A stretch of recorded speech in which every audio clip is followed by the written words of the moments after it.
Am I the a-hole for not explicitly stating my punch is non-alcoholic? I, 25 female, recently attended a potluck-style work party and brought punch, which has since caused a problem between myself and another coworker, 42 female, who we'll call Sandy. Last week, my boss hosted a party at his house to celebrate the end of the busy season and a job well done. All of my coworkers and their spouses were invited, and we decided it would work well to do a potluck to offset the cost of feeding everyone, about 35 people, since not everyone who came brought a spouse or significant other. I volunteered to make a punch that I've brought to previous work events that everyone said they enjoyed, as well as some fruit to go with it. This was a casual party with alcohol present, but since I have some coworkers who don't drink, I didn't add any alcohol to this punch, and figured that if people really wanted some, they'd just add it themselves. Fast forward a couple hours, and Sandy is getting even louder and more dramatic than normal, and is stumbling around the party. I didn't think much of it, and figured she brought her own drinks, or was adding some of the host's alcohol that was put out into something else. She suddenly fell off the chair she was sitting on and made a big show of saying that it's because she was so drunk.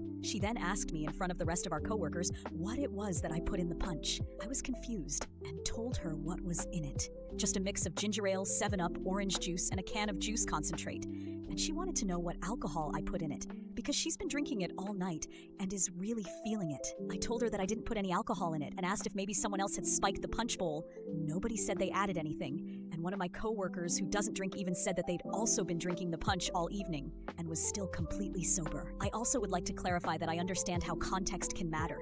Like if everyone else was really drunk, then that can make even a sober person feel like they're loaded. But that definitely was not the vibe. Sandy was the only person acting drunk. She then got really quiet and went by herself to the bathroom. The rest of my coworkers and I exchanged some awkward glances and tried to laugh it off. She left shortly after, and I received an angry text from her about how I shouldn't have embarrassed her like that, and that now she looks like an idiot in front of our bosses and the rest of our coworkers. She's been hostile to me at work ever since, and is basically refusing to talk to me. I didn't think I did anything wrong, and most of my coworkers agree with me, but some say that I should have just let her go on thinking that the punch was alcoholic to save her the embarrassment, and I'm wondering now if I'm in the wrong. Am I the a-hole?